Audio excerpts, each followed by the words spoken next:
ګرانو کتونکو الف خان شیرپا ویلفیر فاونډیشن د خپل وس مطابق د دغه بېوسه بېکسه بېڅوکه خلکو سره تعاون جاري ساتلی دی. الحمدلله د الله پاک لاک لاک شکر دی.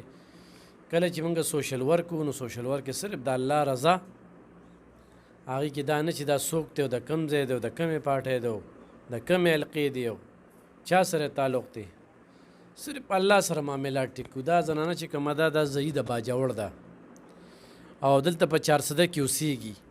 د کلونو راسي زمونږ دفتر ته راځي، کونډه ده او څلورې ماشومان زامن دي، یوه یې لور ده.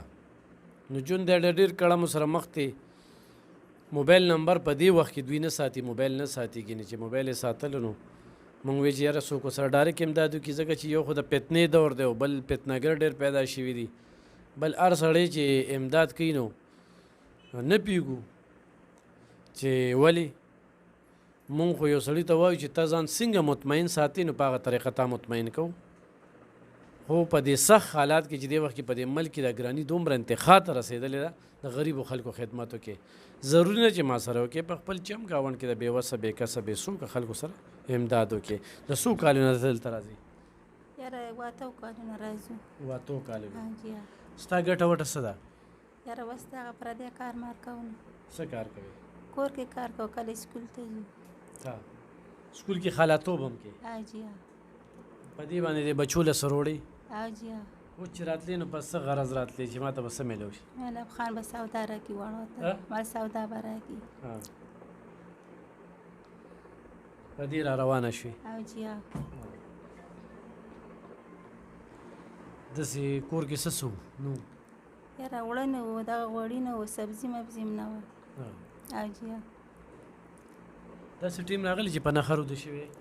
جی بس نه یې واړه وده شي نو. جی سر غوړي هم نه وو، غوړو له هم وچه پخه کړه، نه یې خوړه. ګرانو کتونکو دا تپوسونه په دې باندې وکړو چې د خلکو ژوندونه وښایو پریکټیکلي. سپید پوشه خلک هم نن سبا ضرورتمند دي، خو دا کونډه ده، واړه واړه بچي دي، لکه د ګټې وټې څوک نشته، نو دا خو ډېره ضرورتمنده ده. په دې وخت کې هم دا چې کوم دی نو په سکول کې هم خدمت کوي، په کورونو کې هم خدمت کوي، نور هم کوشش کوي چې په څه طریقه باندې خپلو بچو لره پیدا کړي، روړي او بچي ته تم هم کوي. نو ډېره ګرانه ده دا واله لورکۍ له دې دا یو نوې جوړه واله ویسسۍ ده او دا چې کوم دی نو دا ځان سره فیملي بنسبتي ټول ته به زما دا خواست وي چې خورئ نو فیملي بنسبتي خورئ. نو دا خوشحاله اوسه. الله دې کامیاب کړه، الله ډېره درکړه، الله یو فصله تعالی درکړه، الله عمر ژوند درکړه. ګرانو کتونکو دا د الف خان شیرپا ویلفیر فاونډیشن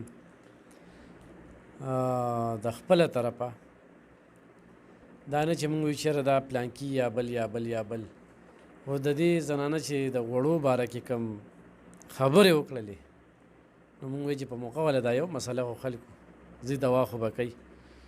نو الله دې زموږ په خال رحم وکړي او ژوند هم ډېر تېر کړو، لږ پاتې دی. دا لږ ژوند راځي چې په خوشحالۍ تېر کړو، الله سره په تجارت تېر کړو. دې دنیا نه د مرګ ټیم نه دی معلوم، هر څه یکدم پاتې دي.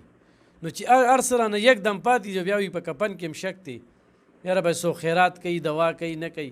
نو راځئ چې په دې ژوند کې د الله سره تجارت وکړو، دا تجارت دی. ښه نو الله پاک دی هغه ټولو خلکو له اجر ورکړي او الله به ورکوي، ولې چې الله پاک فیصلې په نیتونو کوي. څوک چې د غریبو خلکو سره په دې سخت حالاتو کې مدد کوي، ډېره مننه، خوشحاله اوسئ.